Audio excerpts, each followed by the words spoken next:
जय श्री राधे, जय श्री कृष्णा। आप सभी भक्तों का हमारी गोकुल यात्रा में स्वागत है। राधे मेरी स्वामिनी, मैं राधे तेरो दास, जन्म जन्म मोहे दीजिए श्री वृंदावन को वास।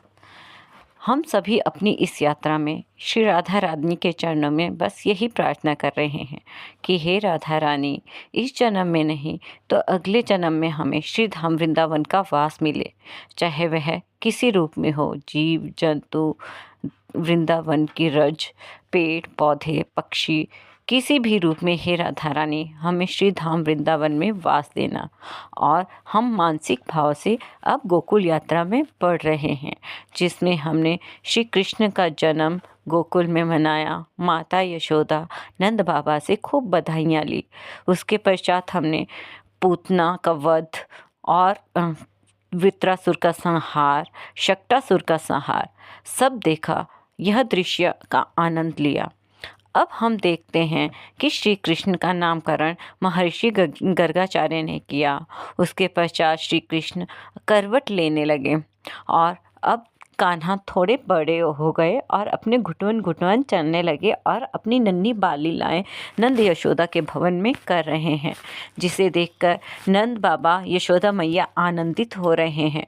और ब्रज के गोप गोपी भी सुबह सुबह कान्हा के दर्शन करने नंद भवन में आ जाते हैं और कान्हा अपनी नटखट बाल लीलाओं से सभी का मन मोह रहे हैं। और हम भी इन दृश्यों का आनंद ले रहे हैं, क्योंकि कृष्ण तथा बलराम दोनों इतने चंचल हैं कि यशोदा मैया और रोहिणी अपने अपने गृह कार्यों में व्यस्त रहते हुए भी उन्हें गायों, बैलों, बंदरों, जल, अग्नि तथा पक्षियों से बचाने का प्रयत्न करती रहती हैं। अपने बालकों की सुरक्षा के लिए सदैव उत्सुक रहने तथा गृह कार्यों में व्यस्त रहने के कारण वे शांतिपूर्वक रह भी नहीं पा रही हैं।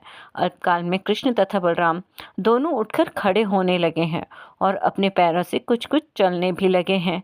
जब वे दोनों चलने लगे तो उनके हमजोली उनके साथ हो लेते और वे सब मिलकर गोपियों का तथा विशेष रूप से यशोदा तथा रोहिणी को परमानंद प्रदान करते हैं।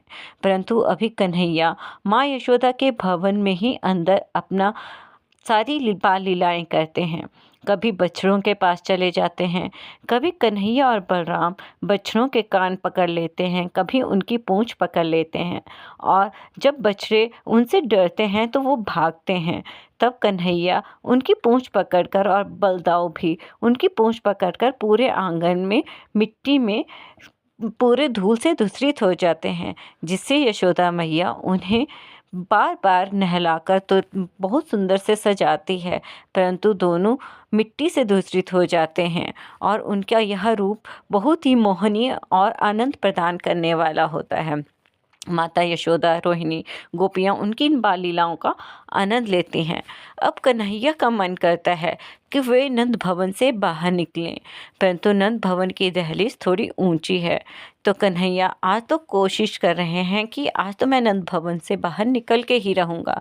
इसलिए धीरे धीरे घुटवन घुटवन दहलीज तक पहुँचते हैं और उस तक चढ़ भी जाते हैं, परंतु आगे जैसे उतरने लगते हैं तो कन्हैया दहलीज पे आधे आगे और आधे पीछे लटक जाते हैं। और अब कन्हैया न आगे जा पा रहे हैं न पीछे जा पा रहे हैं, मैया मैया करते चिल्ला रहे हैं, मैया बचाओ, मैया बचाओ। कन्हैया थोड़ी कोशिश करते हैं तो दहलीज से बाहर निकलते ही वहाँ की नाली में गिर जाते हैं और पूरे कीचड़ में धूसरित हो जाते हैं। उनके ऊपर पूरा कीचड़ ही कीचड़ लग जाता है। यशोदा मैया कन्हैया की आवाज़ सुनकर जैसे ही बाहर आती है तो कन्हैया को नहीं पाती है। नंद भवन में चारों तरफ देखती है कि मेरा कान्हा कहाँ गया। तब दहलीज की तरफ मैया की नज़र जाती है और मैया देखती है कि कन्हैया तो पूरे कीचड़ में लिपटे हैं, तो मैया उन्हें प्यार से डांट लगाती है, मेरा कन्हैया, अभी तो तुझे इतना सुंदर सजाया और आगे तू कीचड़ में लिपट गया, अवश्य तू पिछले जन्म में शुकर ही होगा। तो कन्हैया हंसते हुए अपनी दंतलियां दिखाते हैं और कहते हैं, हाँ मैया, हाँ, मेरा एक जन्म वराह रूप का भी हुआ था, जो नारायण वराह बने थे वो मैं ही हूँ। तो मैया हंसने लगती है। कन्हैया की इस बाल लीला पर मैया मोहित हो जाती है और कन्हैया को गोद में उठाकर अंदर ले जाती है। फिर से कन्हैया को स्नान करा के सुंदर सुंदर सजाती है। अब कन्हैया के पाँव में मैया पैंजनियाँ बांध देती है ताकि जहाँ भी कन्हैया जाए उनकी पैरों की पैंजनियों की आवाज़ से छन छन से मैया उन्हें पकड़ ले। कान्हा इतनी सुंदर बाल लीलाएँ करते हैं कि हम सब उनकी मानसिक रूप से इन बाल लीलाओं का दर्शन करके और उनका दर्शन करके मोहित हो जाते हैं, उसमें मग्न हो जाते हैं।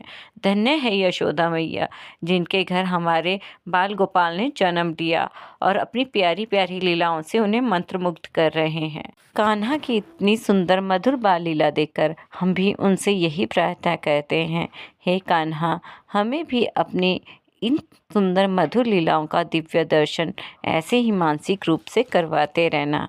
हम अपनी गोकुल यात्रा में पढ़ते रहें और आपकी इन मंत्रमुग्ध करने वाली बाल लीलाओं का दर्शन करते रहें।